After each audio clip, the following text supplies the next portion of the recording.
So hello everyone, I'm Terry Ryder, founder of Hotpotting, and welcome to this special webinar event today, in which we will be examining the residential property market in the current extraordinary circumstances. And in particular, we're going to be looking at what changes are happening in the world of housing and finance.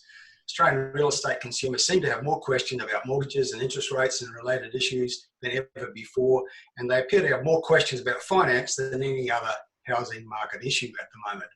We're all aware that banks have offered the possibility of mortgage holidays and other types of relief for borrowers who are in financial difficulty.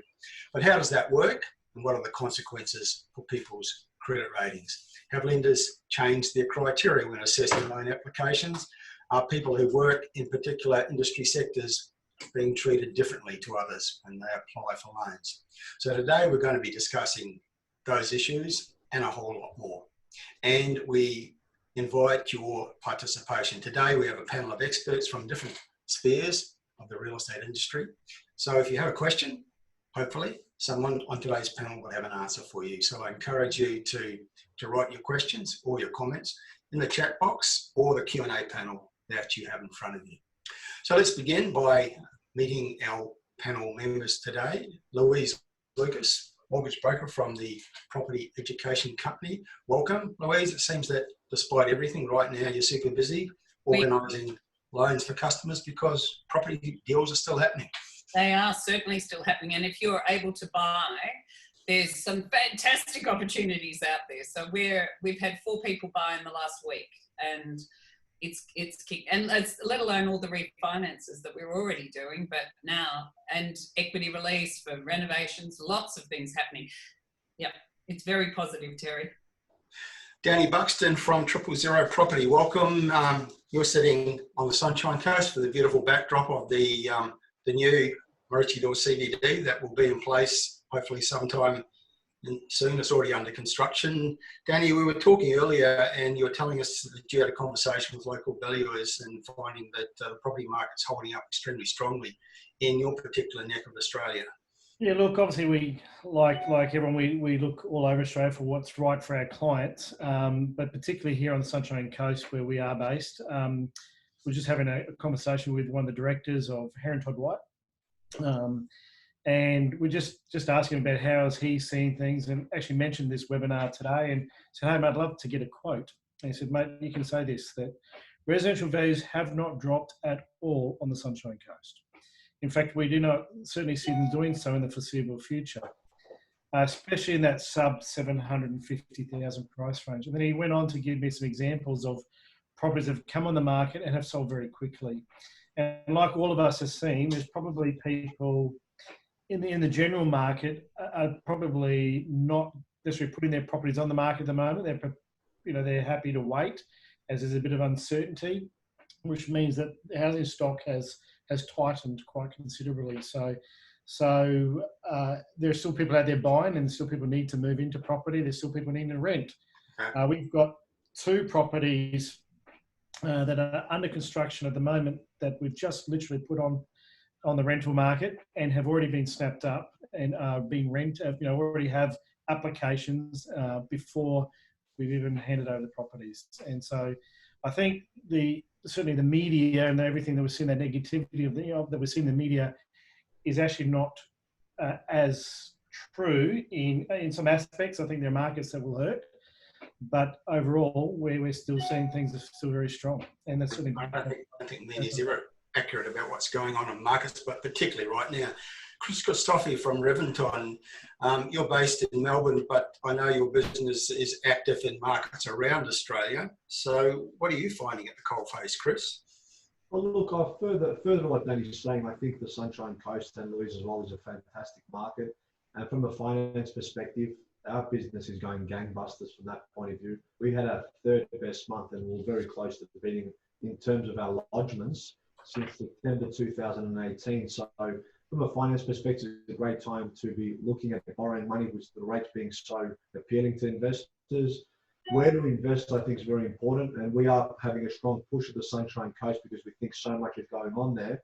And with the price points that we're selling, particularly, which is the 400,000 to 700,000 mark, I don't think if any price drops there'll be whatsoever. but it's only in the short term anyway. So we're talking about real estate as a 7-10 year proposition, and property will always stand the test of time. So when there's so many negativity around shares and all other investment forms, people are a lot more positive towards residential real estate. And we talk about the banks, what the banks do, they assess risk. If banks will still give you 90-95% against a residential piece of real estate, that says it's safe and secure, because they know how to mitigate risk better than anybody. So from our perspective, business as usual. Buyer sentiment is very negative based on everything in the media. But who do you speak to? It's important to go speak to the right professionals that are in the cold front, that are speaking to developers, that are speaking to lenders, and they can tell you exactly what you can and can't do. So that's what we're finding in our business.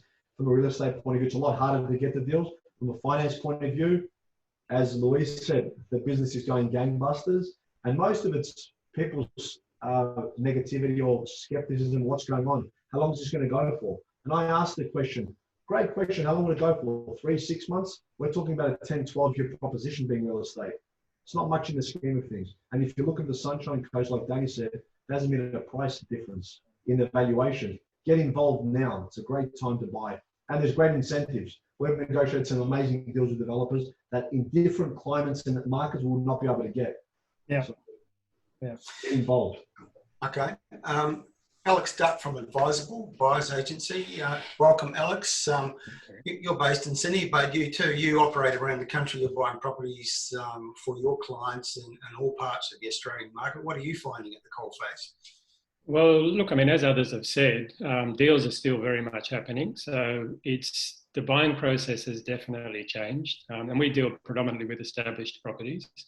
So obviously with auctions being cancelled and group open homes and things like that, we're also seeing that agents are really very much pre-qualifying buyers more than ever.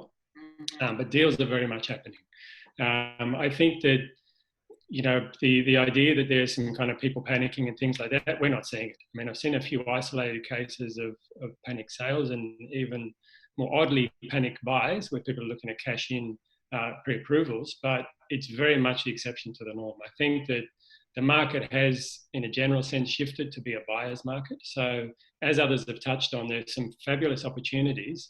You just need to have that, you know, the mentality, the counter-cyclical mentality to say, okay, everyone else is maybe being very conservative and pulling back, but you know, maybe the time to jump in because there are some great opportunities. And as others have touched on, I mean, we're not seeing any valuation issues. I've been able to negotiate some really good buys, and you know, sellers are aware of what's happening. So you know, the deals are there to be had. It's just a matter of, you know, having the gusto to jump in and buy. Absolutely. Look, one of the words you used, Alex, was opportunity. And Christofi from Reventon, we were talking about this a little bit earlier today, that with your business and what the message you're getting out to your clients is this very much is a time of opportunity in the future, or the near future at least, will belong to those who look at this particular so-called crisis in that way. Yeah, I believe that from a business perspective, but a buyer's perspective as well. The opportunities you can have with developers, which we can touch on later if we have the time, we've put some, as I said, amazing opportunities as close to risk-free investment as possible. But from an owner's perspective as well, it's a great time to look at acquiring businesses, people that are nervous and not taking advantage of. I'm looking at 3 deals next week, and accountancy practice and 2 finance books to expand Reventon as much as possible, because now's the time to really grow and expand. And I'm personally very optimistic, so is my team, about the next 6 to 12 months and what's ahead. Like Warren Buffett says, when everyone's pulling back is the time to attack and be aggressive towards the market. That's a buyer's market from the client's perspective, but also from the owner's point of view. I'm going to be more active in the next 3 months than I have been in the last 15 years in business. Okay. The key word, I think, is opportunity. And Louise Lucas, mortgage broker, in terms of opportunity for people wanting to get into real estate, in the world of finance, what are the opportunities that are being presented? Gosh, I've got one of the best things we're seeing, and I know you're mainly targeting investors, Terry, but I've got to tell you, for first-home buyers, there couldn't be a better time. I've got a young client who's not only can borrow at 90 to 95%, he's bought a property that's under 5 years old, so new, in effect, and never been achieved the grant before. So he's actually getting $10,000 back for a first-time buyer's grant, plus he's getting the government to pay his lender's mortgage insurance because he's borrowing over 80%. You know, the opportunities for someone like that is insane. They're getting into the market and they've got a vendor who's scared. And the other thing that people are scared of is real estate agents are scared. They're scared they're going to lose, you know, the deals. So they're actually pushing them ahead a lot quicker than they probably need to. And we are killing it. People are buying left, right and centre really well for, you know, 1 minute they're saying, oh, we couldn't possibly sell for under 900,000 and suddenly we're selling for low 8, you know, and it's just happening lots and lots. Or, you know, in the 5 to 6, 700 mark, there's huge potential. You'll get something that up to 100 grand below if you get the right vendor who's scared and the agent's scared because they don't know what they're doing, which is pretty typical, I'd have to say. But anyway. Okay, so very much a time of opportunity for those who have the ability to think and act independently of the herd. Alex Dutt, you mentioned that the process of buying property has changed in the current climate. In what way has it changed? Well, I mean, auctions are off the table in traditional form. So some agents are doing online auctions, which kind of may or may not be very successful, but other agencies, I mean, in my neck of the woods in the inner west of Sydney, one big agency has just flat out cancelled any auctions. They're doing everything by a private treaty, which is quite abnormal, but also open homes. So open homes, group open homes have been cancelled. We're finding that agents are really, as I might have mentioned, pre-qualifying buyers. So putting them through the ringer before they even let them look at the home. They're embracing a lot of technology, so virtual property tours and things like that.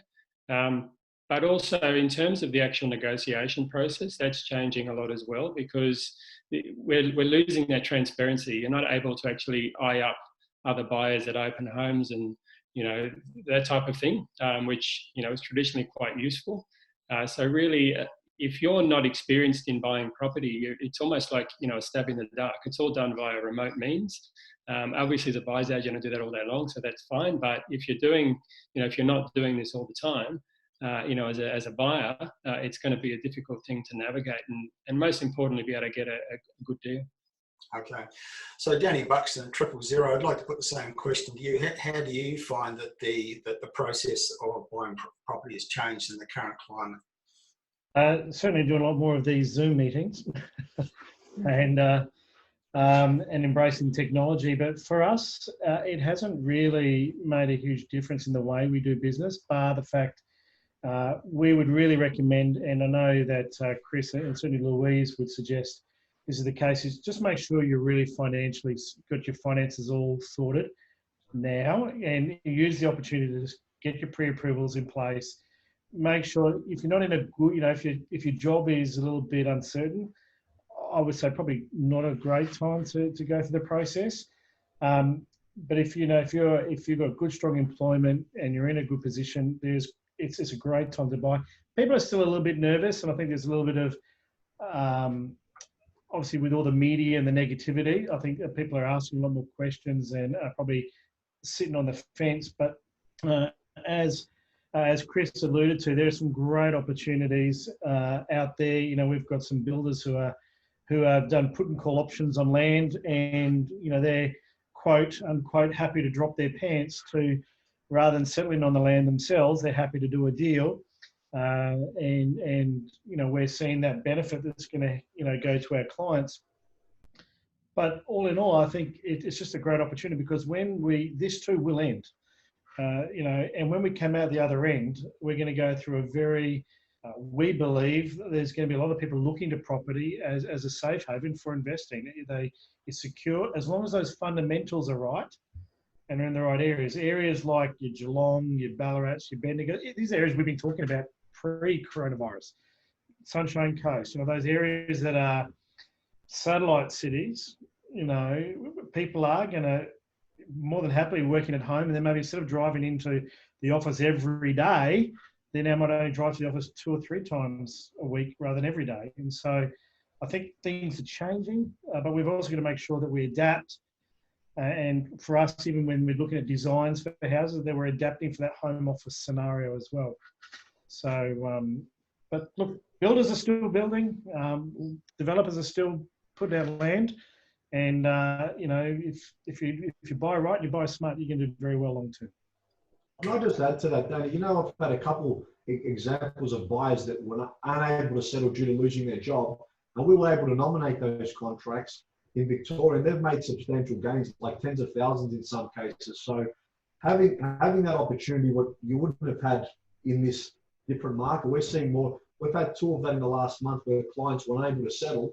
We nominated the contract, and the incoming purchaser made substantial money because this was purchased 12 months ago. Yeah, so land value was a lot less. We can't do that in Queensland. That's one of the unique things of Victoria. One of the things we do talk to clients, probably one of the things that is changing is probably from a contractual perspective, where our clients are now, we're putting an additional special condition into the land contract, which is I guess a COVID-19 clause, which just really protects the client around or dealing with suspension of time for performance. So in the event that there is a delay because the banks or there's a delay with finance or doing normal business because of the COVID-19, that the purchaser is not going to be penalised financially in any way. So it's very important that you do talk to your lawyer about that before you sign a contract. And a lot of the lawyers are now providing additional information to their clients around COVID-19 pandemic and how they just need to be aware of that without just of their obligations and just making sure, as I said before, you know, check the fine print with your financier. That's why it's really good to use a broker who can then make sure that all when you get that loan offer and you've got that pre-approval or you've got that full approval in place, that you know it's sufficient and there's not some fine print there where they can retract that. Yeah. So, Louise, as you know, I always think that people should always use a mortgage broker. I don't know how people can find their way through the maze of the different lenders and their deals and interest rates and other factors. But I think at times like this, more than ever, it's really important to deal with someone who's out the coalface and is understanding the changes that are happening every day with the world of finance. Well, one of the things, Terry, is NAB was saying just this week that 90% less activity is occurring in their branches. So if you wanted a loan, a home loan, you're not going to a branch at the moment. You're certainly dealing with a broker. And most brokers are used to dealing like this. They're already running businesses and being amenable at time periods to people. We meet on Zoom. We can ID people on Zoom. So that's a great bonus that's come in. Previously, some of the major lenders would insist that you had to personally meet the person, and now that's all gone out the window. All these rules that they had in place have been able to be changed overnight, which is a great blessing. The one condition, though, picking up on what Danny said about putting something in your contract, the one thing I would advise people, one of the things vendors are wanting is you to go unconditional and finance immediately.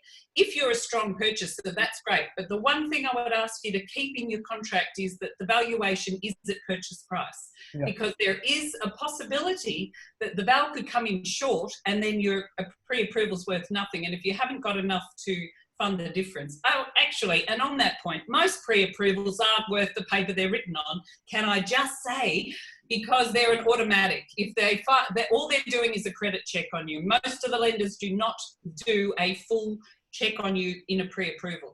So you need to get someone like a broker, experienced broker, to actually assess you so that we have a full understanding of all your history, so that there's nothing there that's hidden that might cause you problems later on down the track. So that's just a thought.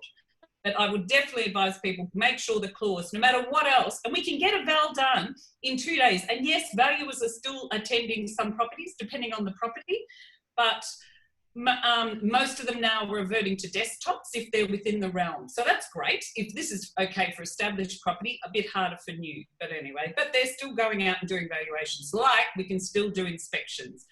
Yeah. And for once, real estate agents are having to work really hard to actually find out and know your buyer, which is a great thing. It's actually helping the market, and actually getting people to actually communicate one-on-one is fantastic. It's a much better way to sell and be involved. Anyway. It has changed the market though, Louise. With all this going on now, it's become more acceptable to do these Zoom calls with our clients. Obviously, the 100-point check ID is important, but the way we're doing business, it's changed. And I've heard a few people say, which was intriguing, the way we did business will never be the same. Now, that's a question mark. I'm not sure if that's the case, but it's definitely changed the landscape on how we deal with our clients, how we deal with everything. So that's a good thing from, I guess, an owner's perspective, because now everyone can become national. Everyone can deal with more buyers. It changes our landscape of what we're doing so drastically, which is exciting. And will it ever go back to normal? Who knows? But it's definitely changed the way we do business in every sense. Well, we were already dealing with, Sorry, Louise. I think the people that are actually now going to do stuff, they're actually, who are actually out there interacting and engaging with each of us in what we do.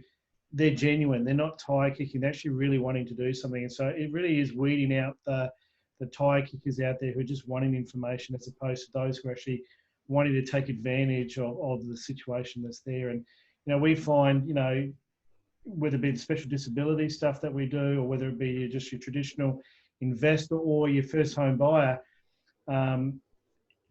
is the people that we're now talking to are those who are really focused on wanting to do something, and it's that conversion is far greater. I think what Alex was saying before about the pre-approvals. Alex, you were saying that before about buyers are a lot more prepared, their condition, they're coming in to buy, and when they're renting their properties as well, the applicants are a lot more, there's a lot less tire kickers, and that's a good thing, and it's good for everyone, I think.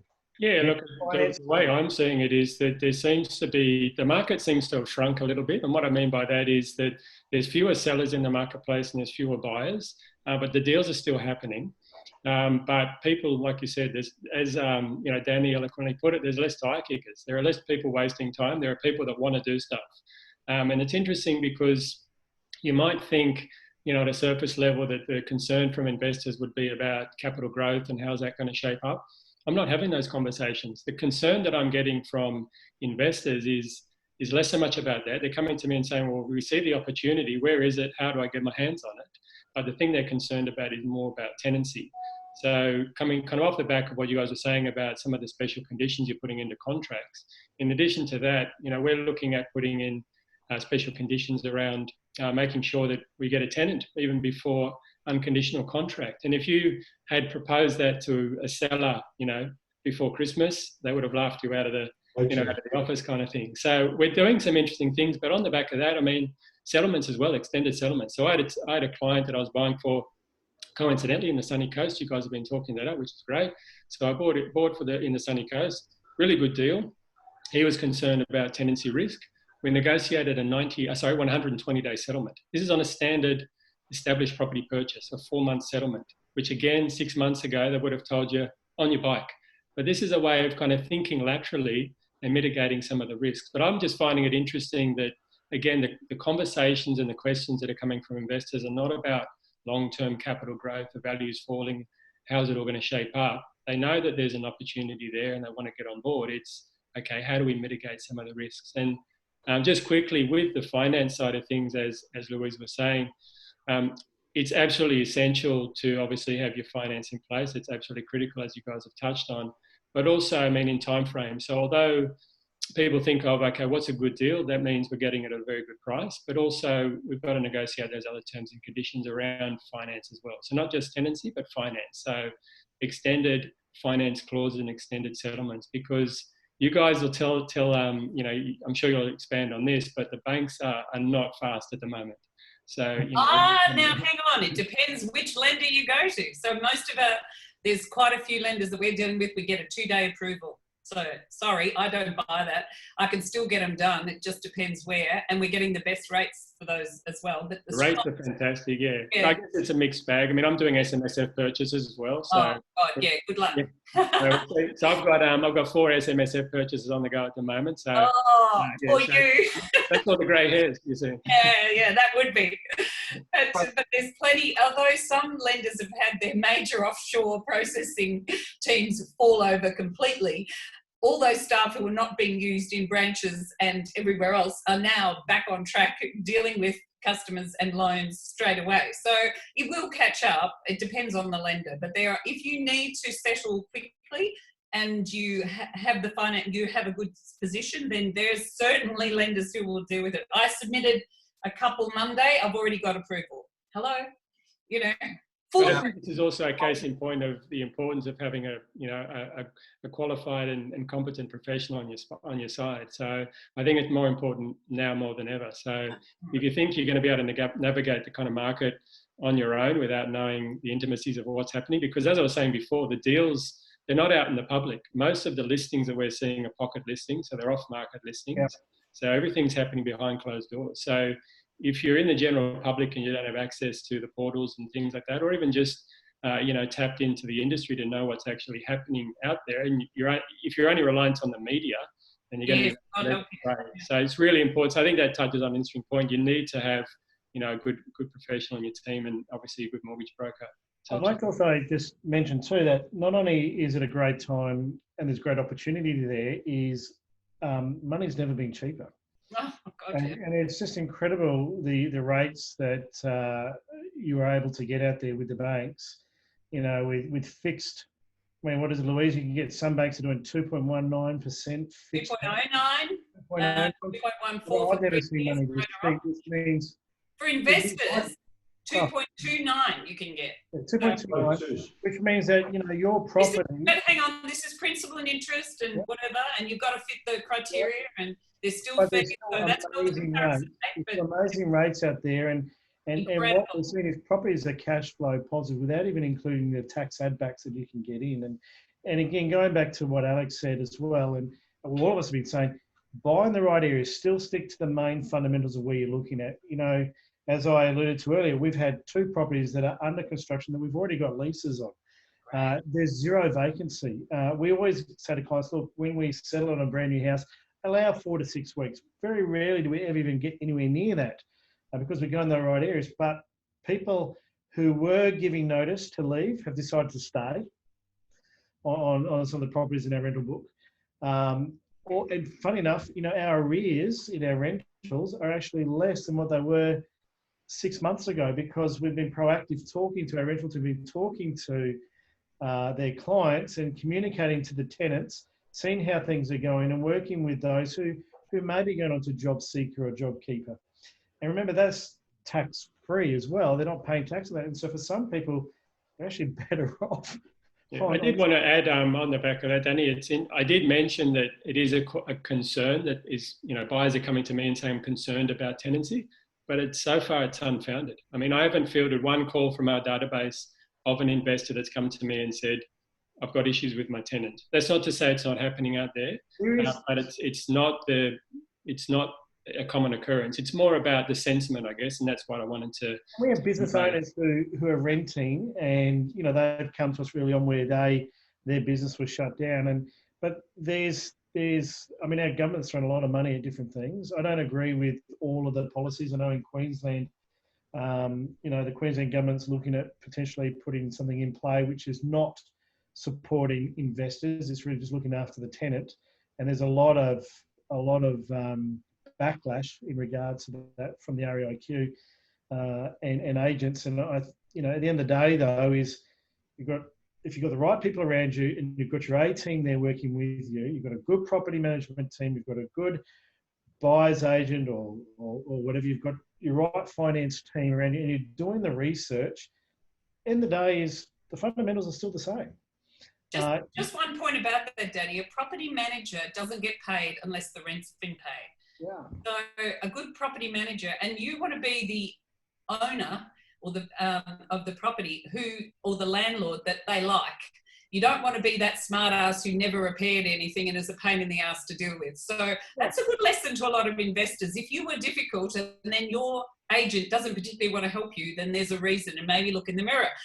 But there's a lot of great property managers out there doing the right thing and trying really hard, because otherwise they don't get paid. So we could have an entire 1 hour discussion about the issues around tenants and the changes that are happening and some of the things coming out of state governments are particularly unhelpful at the moment. But if the industry mobilises and lobbies hard, we can see them overturn some of those decisions, as we did in Victoria just in the past week, where they made an announcement banning pretty much all inspections of properties, and that was overturned within days when it was pointed out to them by the industry and by vendors just how crazy a decision that was. But today we really are supposed to be talking primarily about finance. So perhaps if we could turn our attention to some of the more specific questions around the whole issue of getting loans and people who already have loans and have issues to deal with. So firstly, a very general question, Louise, I know, but to start the discussion, has it become easier or harder to get a property loan in this climate? I don't know, it will vary from person to person and from lender to lender. It does. One of the things I'm finding is they're asking for a lot more detail. If they've got an excuse to make it, they want to have jumped through every hoop. So as advice to the listeners who are going for loans, please clean up any credit card activity. And I gather, like, you know, most people are supposedly all on not only Netflix, but Pornhub and numerous other things. Just remember that anything you've bought on credit, your lender will see. And they're asking, even if they're not refinancing those credit cards, some of the lenders are asking for 3 months of statements to review. And that is a real issue if, you know, depending on what you've been doing. So it's a great time to sit down, review those activities, and maybe clean up your act for 3 months so that you have a clean run at getting a loan. But isn't this a perfect time for people to do that, though? I know, who wants to? But this is the time, it isn't. But I mean, what a lot of people are finding is we've got a situation where they're being forced to save because they can't go out to restaurants and pubs and clubs. That's right.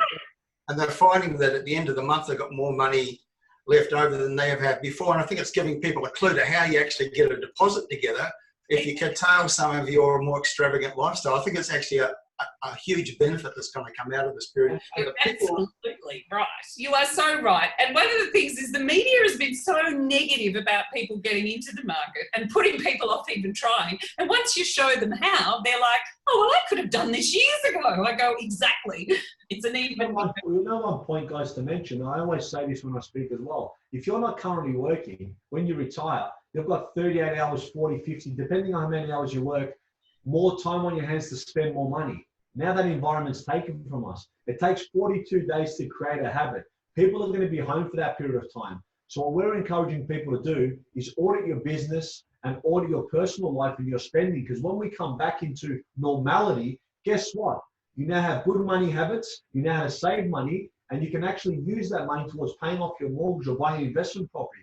So now's never been a better time to audit personal expenses because you can't spend any more money besides food. Now's a good time to develop those great habits to get into the market, to pay off your mortgage. So now that I speak to my clients, I say to them, now you're forced to do that. Will you keep these habits when we go off this COVID-19, when these restrictions are lifted? Can you maintain those same principles? Because if you can, well, then there's going to be a lot of good things for you and your family to come because you're going to save money. I think a lot of benefits are going to come out of this period, and I think that's very much one of them. So, Alex, if with your clients that you're representing trying to buy properties in different parts of Australia, are you finding that that finance is more of a hurdle than normal, and how is it affecting deals? I wouldn't say it's more of a hurdle. It's just, I mean, my experience is it's taking a little bit longer in the sense of, like, for the reasons Louise said, that, you know, they're asking for more hoops to be jumped through. So I just think that you need to have your ducks in a row now more than ever. But you know, that ties in with what I was saying before, and that is that, you know, agents are wanting buyers pre-qualified. So if I'm able to go to an agent and say, look, I've got a pre-qualified buyer, they've got their finance ready to go, we're good to go, then there are good deals to be had out there. So I think that's an advantage. But also off the back of what the others were saying, and that is that money is absolutely cheap at the moment. I mean, you know, if you told me when I was a mortgage broker many, many years ago, and if you told me that interest rates would hit the low twos, wouldn't have believed you. You know, so I think it is amazing. So even with P&I repayments, as Louise mentioned, it's still their positive cash flow. You know, and Danny touched on that. So cash flow is very good. Yields are not dropping. Yields are very strong still. So you know, the finance metrics still stack up very, very well. I think the key is not to be greedy in that process. When you're renting a property, don't be greedy in your rents. And it's not, I mean, the principles that we're talking about are principles that we all follow anyway, even before COVID-19, you know, this crisis. You know, it's always smart to have all your ducks lined up, get your finance done and sorted. So it puts you in the best position to negotiate. I'm interested though, Louise, too, on because some of our clients who have or some of our owners who have expressed a little bit of concern, we've always said, look, why don't you have the conversation with your broker, talk to your financier about if and when if something does happen, rather than making a knee-jerk panic reaction to something, have the conversation now about if you went on a payment holiday, because the banks are doing some interesting stuff around that, what does that look like? Because not all banks are the same. They're not all treating this the same. I know CBA, for example, it is literally a deferral, and they're even paying the capitalisation for you.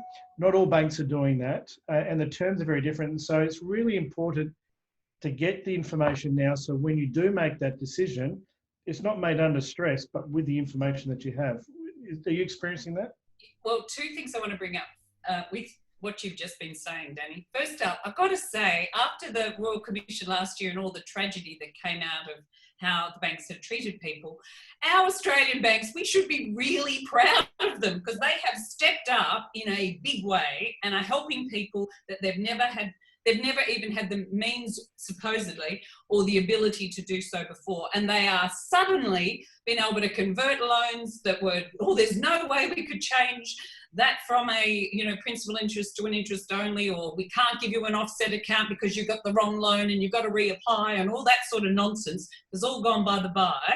And suddenly they're able to do things and help people so much easier than they were before. So I've got to say we're very lucky we're in this country which has such a strong banking system. So I'm very grateful.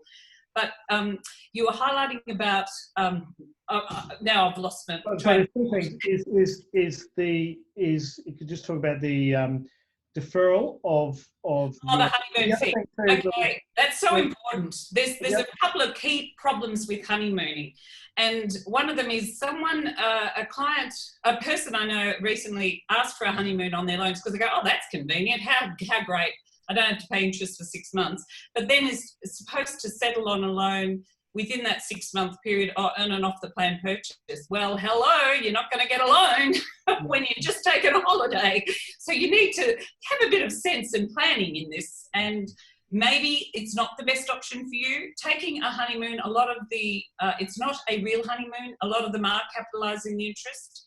Yeah. Most people who ring up are just scared and they've heard it's an opportunity. So I think, quick, I should take a honeymoon. But they're not actually thinking about the process in the long term. And what they maybe should be looking at is a different strategy. So maybe they need to go to interest only for, a period of 6 months or 12 months, just to help them muddle through, rather than, and there's so many, look, over 2/3 of Australians, which they don't like to tell you, are 2 years in front, approximately 2 years in front on their mortgage repayments. I was just going to mention that, Louise, because I actually went and had a talk to my bank and realised that I'm still paying my repayments on some of my investment loans at this level, where now my minimum repayment is this level. Yeah. And so I'm so far in ahead that you can then quite easily, if you want to, you've now got a little bit of a war chest, you can then utilise and play if you need to. Well, on that, Danny, I've been advising people, if you think you're going to be under stress in any time in the next 6, 12, 2 years, pull that money out of redraw, put it in an offset account, then you have total control over it. And you can reduce your repayments exactly to the lowest level, but you do have to negotiate, and that's no problem negotiating these with the lenders. They're great about it. But it's actually, they won't reduce your repayment automatically. People go, why am I still paying this? I'll go, because you haven't told them.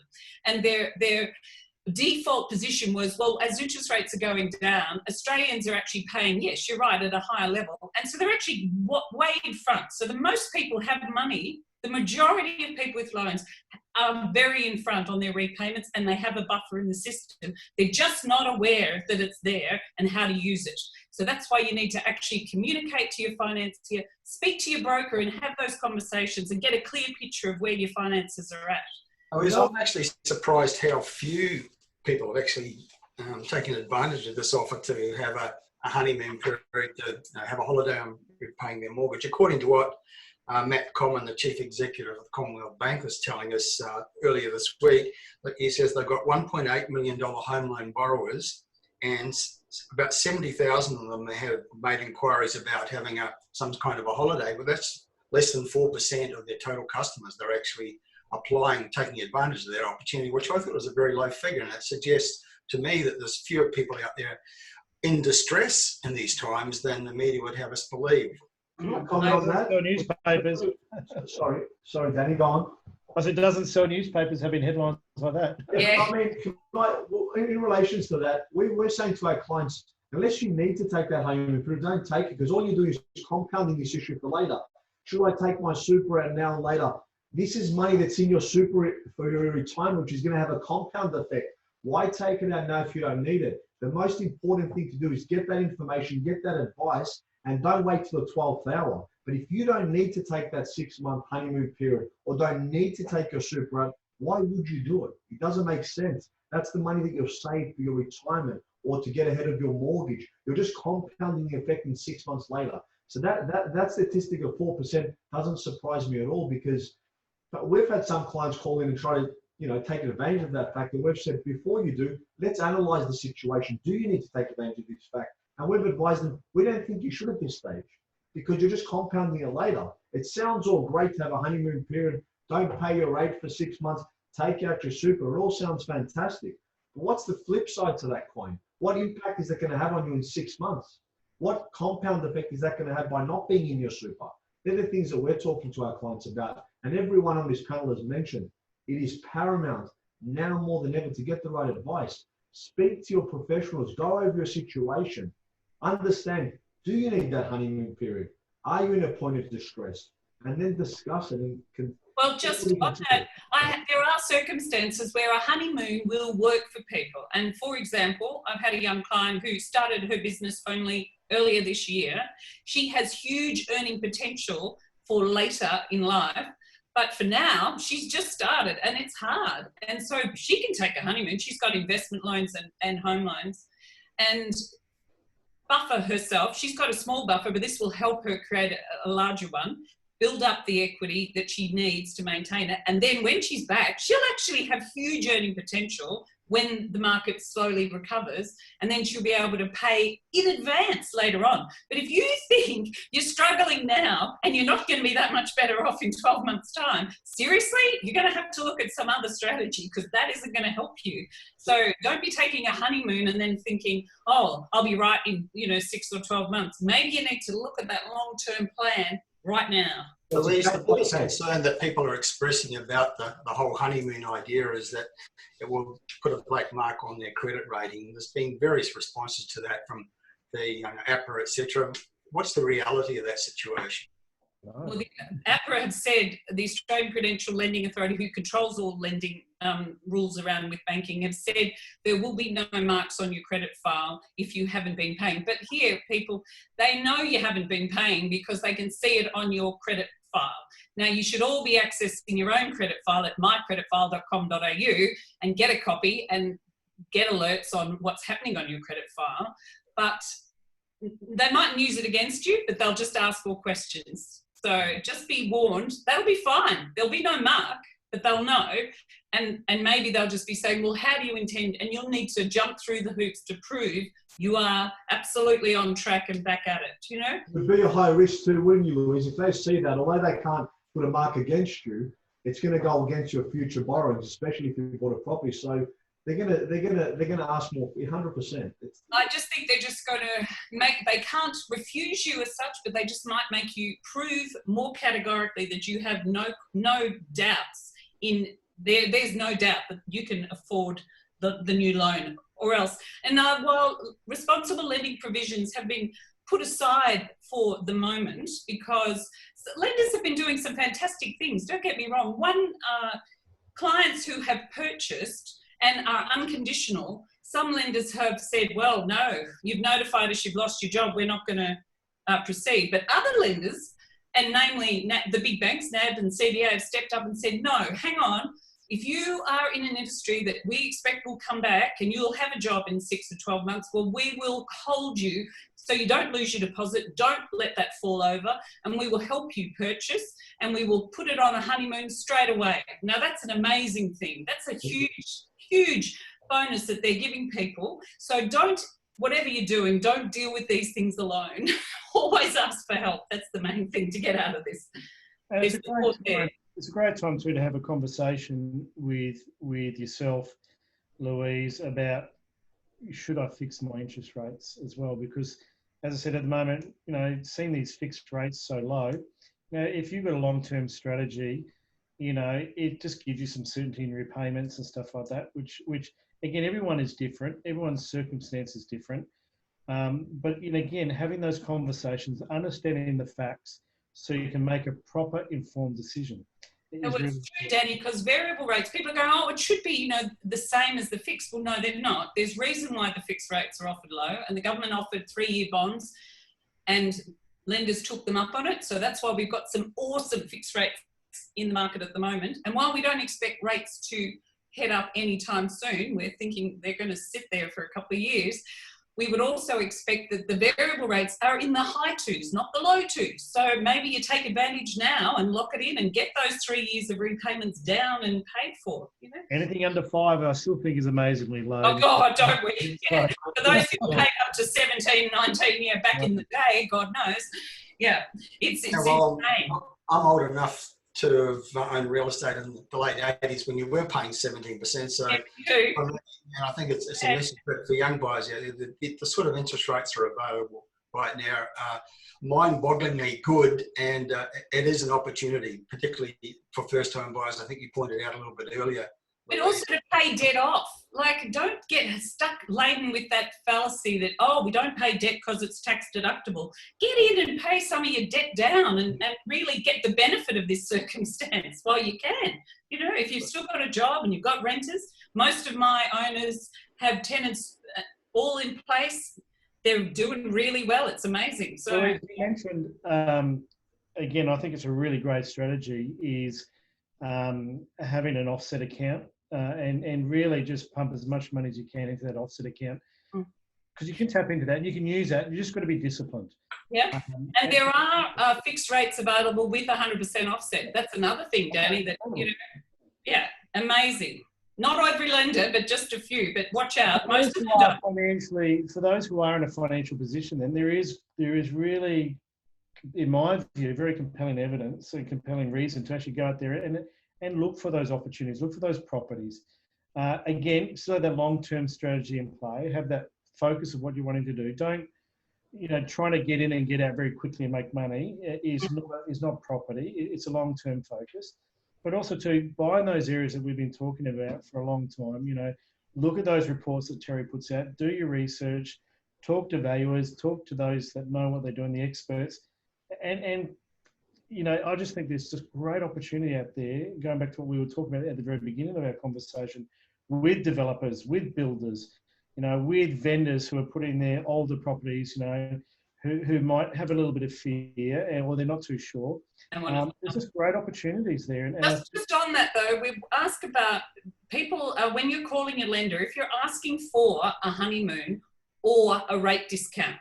So most of them will say to you, oh, we can't give you a rate discount at the same time as we're giving you a honeymoon. So can I give this piece of advice to people? Ring your lenders and now ask for the best discount there is. And in some circumstances, it's worth breaking a fixed rate loan. There are still cash rebates available at some lenders, but these are drying up. So very recently, we were getting great amounts of cash to move people up for $3,000 a property at some lenders, for others, but a lot of them are closing off. So the majors are no longer, offering them as much. So be aware of that. But it might be valuable for you to consider breaking a fixed rate loan than if you had it at a higher level, pay the penalty, because the lender borrowed that money at that level. That's what they have for you. But maybe pay the penalty, but then lock it in at a much lower rate. Question, Louise. Question on that. I want to ask your opinion on something. So I have mine on it.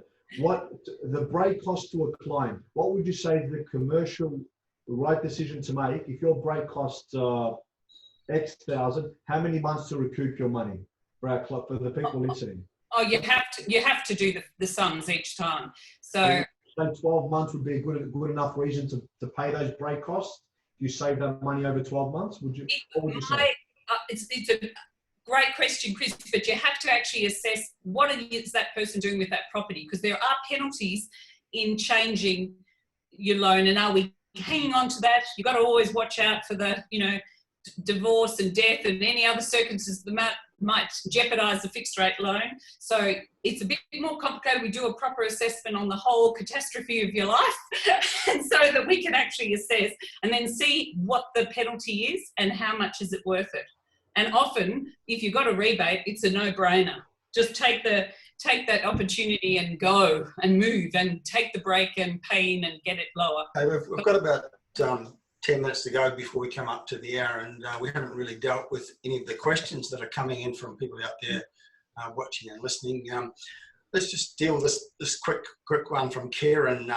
Louise, earlier you mentioned being able to get 2-day approvals, and Kieran is saying 2-day approvals, really? Is that possible? Absolutely. I've got 2 this week. So if you have the right documents, if you're not putting it together properly, and we ask the questions first so we know our clients extremely well. Like I said to Chris, we're doing an assessment on your whole life, not just a one-off, so we want to know everything, and then we can put you at the right lender with the right suggestion. And the problem is people don't provide documents. If you don't provide them, we don't submit them. So we only submit when we're ready to go and we know we'll get an approval. So yep, no question. It can be done easily. Can be done. And I would point out, Louise, that you were acting for me for some of my personal investing quite recently. And we went through a process with one of the big 4 banks. They were an absolute nightmare. Eventually, we actually gave up and went to one of the second tier lenders, and we did get an approval. I think it was in 3 days. It was very, very fast. Once we switched, a little bit hungrier for your business, I think, and better processes, understanding what the lenders, what the borrower's trying to do. They actually have a conversation with you. I've had two calls this morning from different lenders saying, "Okay, Louise, just explain to me about this, about that." I go, "Yep, that," and they go, "Yep, no problem." Bang. They might not have the backlog of a major bank as well. The backlog of a major bank in some cases, especially with self-managed super fund, as Alex mentioned before. There's sometimes nightmares to get across the line. Yeah. As well, so you have to be very careful on those. There's no quick way. Yeah. We've got a general question here from one of our viewers today, referring to the comments about fixing.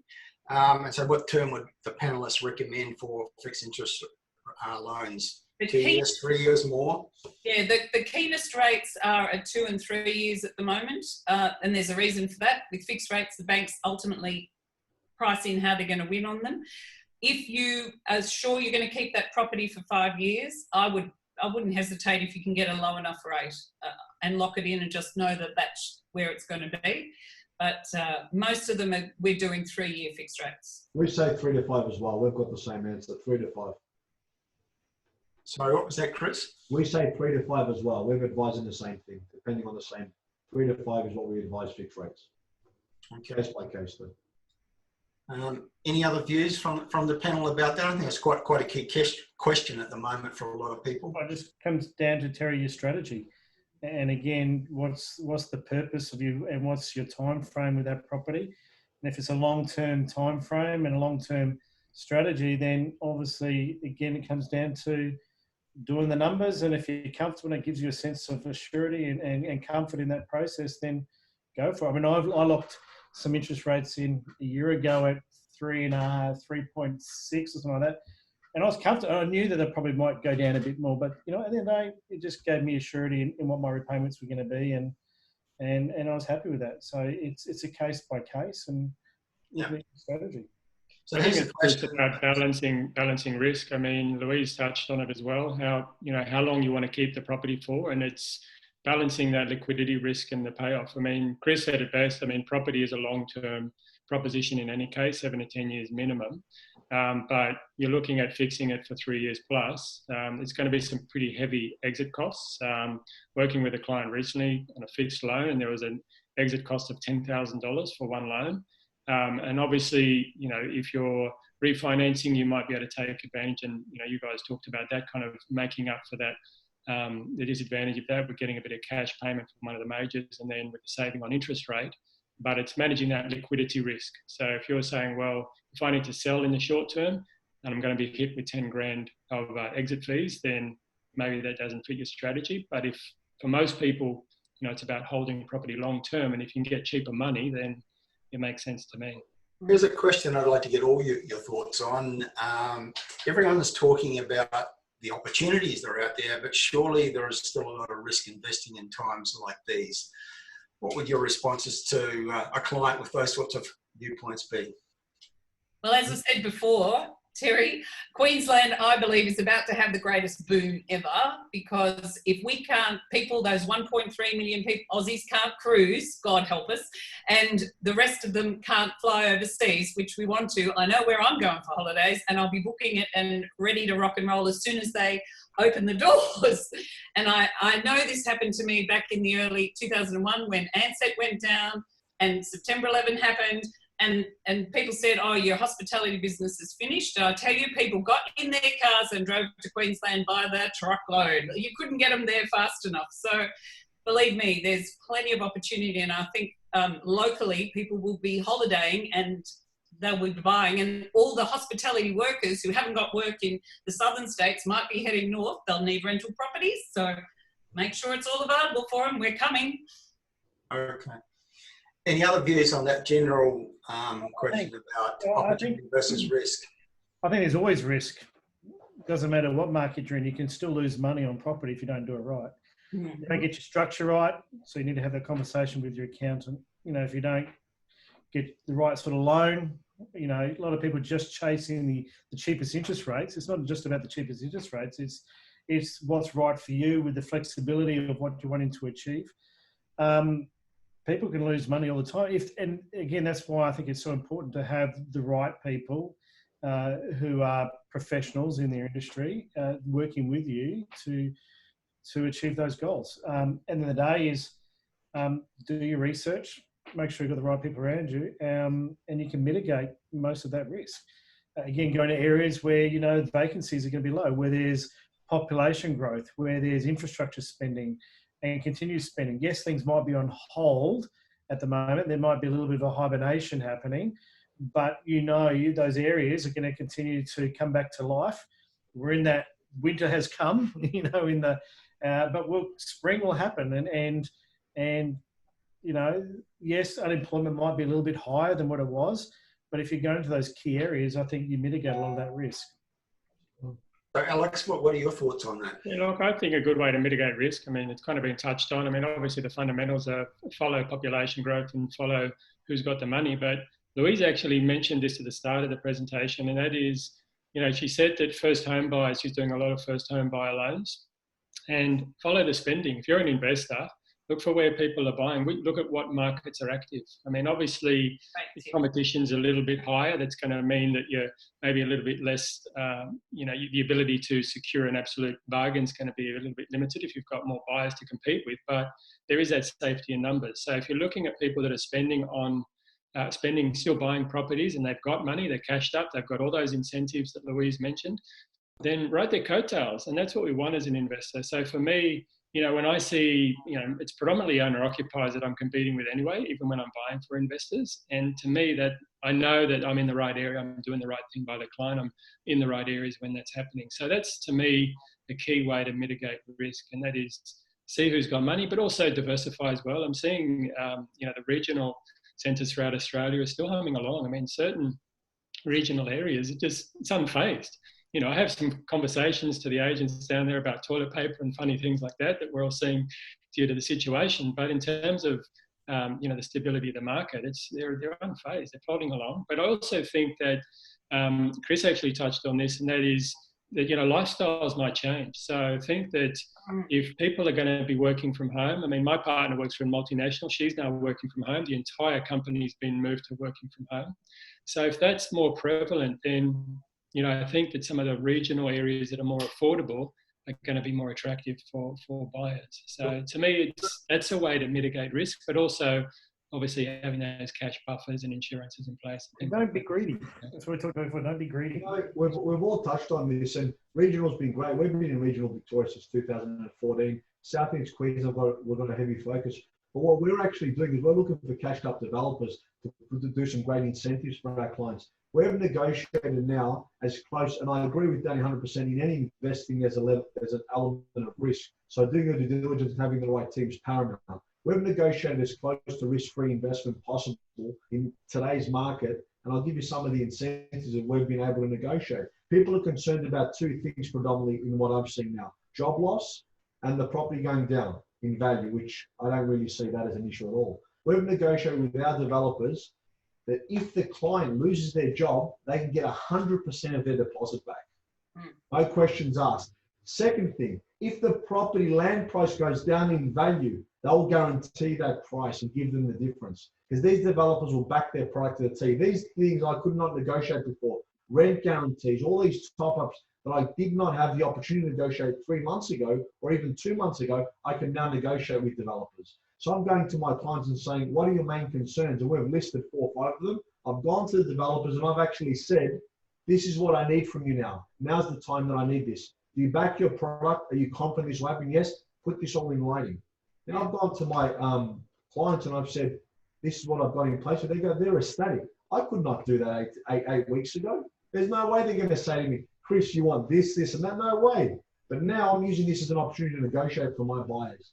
That speaks to a lot of questions that are coming through from listeners worried about valuations, particularly new property, off-the-plan property.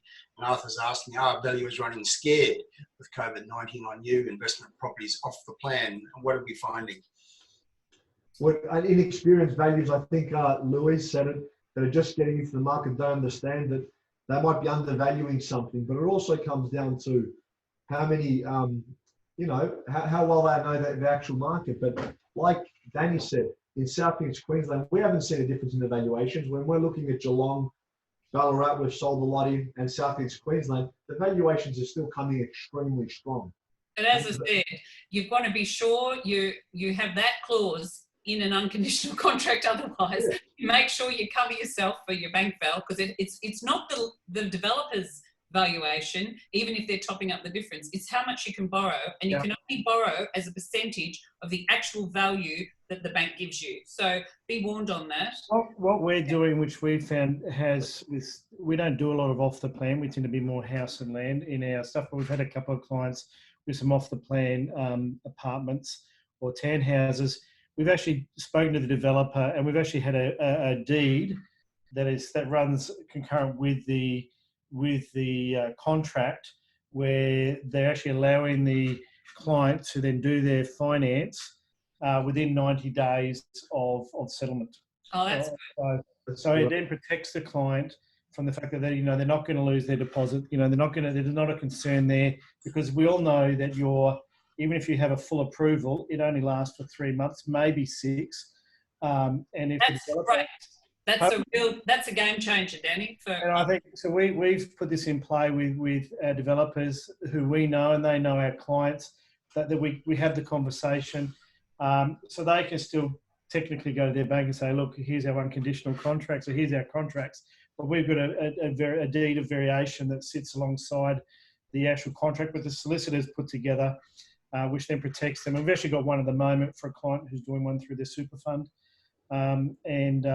it's settlements in about 60 days, and we're just in the process of getting our finance all pre-approved, finance all formally approved, and so there's no risk to the client at all in that regard. And Danny, question to you: could you have done that 2 months ago or 6 weeks? We did. No, we actually did this. We did this 5 months ago, 6 months ago. Oh, so you've had this going for quite some time. It's the only way I'll do it off the plan, because it's the only way to protect the client. In our perspective, in that way, because at the end of the day, the client has to. Idea. It's a great idea, because that I've often in the past had problems with valuations coming up to settlement. Clients' conditions might be the same. Always amazes me if clients then go change their job. How many people do this? They buy off the plan and then they go, oh, Louise, I was working for so-and-so, but now I'm self-employed. I go, oh, I presume you've had that for 2 years, or no, you haven't. Oh, well, we had one do that just recently. It's like extraordinary. The only way I would never buy off the plan unless it was under conditions like you just mentioned, because of that problems that it can. A bit of variation, get your solicitor to draw it up. Brilliant. And make sure you have the conversation with the developer, because developers do want to do deals now. Yeah. But we've always done that, and it's again just working with the trusted developers that you deal with. And on that note, though, the other thing is people often think they can buy cheap and then sell. In this market, I don't think I'd be doing that. I don't like it at most times. I really hate doing bridging finance. I do them, but I don't like it. However, I wouldn't be selling in this market, and then I would sell first and then buy. Yeah. Okay, everybody, we've actually clicked over the hour. We're 5 minutes over the hour, so we're at a point where we need to think about wrapping this up. I'd just like to perhaps give each you an opportunity to make a statement to end with, and perhaps each of you in turn could perhaps just very briefly, what's the number one message that you would like to give to real estate consumers out there in these times to help them get through and perhaps make the best of the opportunity that's out there? Alex Dutt from Adviseable, perhaps you could go first. Yeah, thanks, Terry. I mean, you touched on it yourself, and that is opportunity. It's a phenomenal opportunity out there at the moment. But also, as a buyer's agent, you know, I always say one of the most important skills that an investor needs to have is the ability to determine market valuation. And right now, with the market in flux and all the deals happening behind closed doors, as I mentioned, it is more critical now than ever to know how to determine market value and know how to successfully negotiate. Because if you're inexperienced and you're trying to buy property, it's really like taking a stab in the dark, knowing when the market's all over the place, and also not knowing, you know, all the extras that you can negotiate to work in your favour. So opportunity, take advantage of the property opportunities and take advantage of the finance opportunities. Okay. But I probably stole everyone's thunder because they're all thinking the same thing, but thanks for letting me go first. That's okay. Alex Dutt from Adviseable, a buyer's agency. Thank you very much for your contribution today. Danny Buxton from 000. What's the main message you'd like people to take away today? Briefly, if you can. Very brief. Look, I think there's great opportunities out there. Be smart, build your A team, get your finance sorted now before you actually go out there. Make sure you're in a strong position with your work. Yet will pricing pull back? I don't think so, but because there is great opportunities out there, we've got builders who are happy to pull down their pants, so to speak, to work with people and keep their volume going, keep their trades going. There's that opportunity, and we'll come out this will end, and we'll come out much stronger. Do your research, and it's same. Danny Buxton from 000 Property. Many thanks for your contribution today. Christofi from Reventon, what's your main takeaway for people today? Firstly, thank you to everybody for listening, to the panel, to Terry. Love being on the panel with you guys. My main takeaway is go for an experienced team that's seen many market ups and downs, because they'll know how to navigate through these times. People that can negotiate great deals for you. Have the A team, as Danny calls them, have the right educated team behind you that understands finance, getting a tenant, the right builder's terms. Have the right team behind you is paramount to anything. They can negotiate a great deal. Paul Reventon. Thank you, Chris. Now, Louise Lucas, I know you always like the last word, so we're giving Louise Lucas, mortgage broker from the Property Education Company. No, can I just share one story? Yesterday, a client called me out of the blue and left a message and saying, I just want you to know we are good despite what's happening in the market. And I called him back and he said, oh, thank God I did my refinance and I'm all sorted and you gave me a buffer and I'm all this. He said, because if this had happened at the same time last year, I would not be able to put food on the table for his family. Now, you can imagine that sort of comment makes my heart, I cried, but I'm like so thrilled. But what I want to send out the message is don't do any finance problems alone. It's only money, people. And just remember that there are more important things, and please get help. We are all good for that because all of us have had experience. And so please make sure no matter what's going on in your world, don't listen to all the negative, get into the positive and get any assistance, because money is just money. It's an energy that we can, and we can always help and find a solution for you. So it's about 100 years experience here for all the listeners. So there's so much experience on this. It's probably people try to do it themselves. We're talking like you're spending over $500,000 to $1 million. Why wouldn't you bring and have the right people around you helping you in that process? Hey, Chris, I think you're underestimating the years, sadly. Thanks, everybody. Katie, now would be a good time for you to show that slide. We just want to put up some information about how people can make contact with the people on the panel today. If they'd like to follow up, ask further questions, and and perhaps avail themselves of the services available. So we're just scrolling through the contact details for Alex Dutt from Adviseable, Christofi from Reventon, Louise mortgage broker from the Property Education Company. Old photo. Last but not least, Danny Buxton from the 000 Property Group. Look, thanks everyone for your participation. I think it's been a great session, lots of great information, and we've had a lot of engagement from our audience today. In fact, there's some comments here from people saying, don't stop, keep going, but I think we're compelled to try and keep it as close to an hour as we can. We're actually gone for an hour and 10 minutes. Lots of great feedback. Excellent webinar. Thank you very much, everyone. Thanks to Terry and the panel. Thanks for organising, Terry. Valuable share.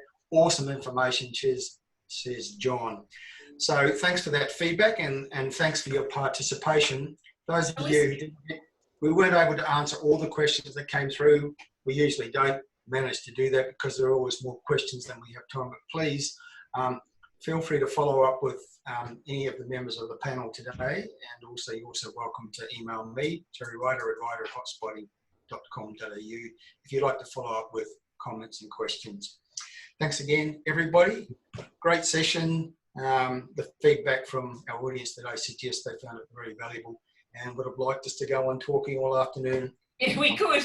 Next time we will. Next time. Thanks, guys. Thank you very much. Thank you, Louise. Thanks. Thanks, everyone. Thank you. Thanks, Terry. Thanks, Terry. Thanks, Katie. Okay. Thanks, Katie, for organising. Thanks, everybody. This is Terry Ryder from Hotpotting. Over and out. We'll do it again soon. In fact, Tuesday evening next week, I'm doing a live Q&A, so you've got another opportunity to ask your questions. There were some questions today particularly about locations, which wasn't really what we're planning to deal with today in today's webinar, but on Tuesday evening next week, I'll be fielding questions, as many as I can in the hour on Tuesday evening next week. So that's it for now. Bye for now. Thank you. Thank you. Hey, guys. Stay safe.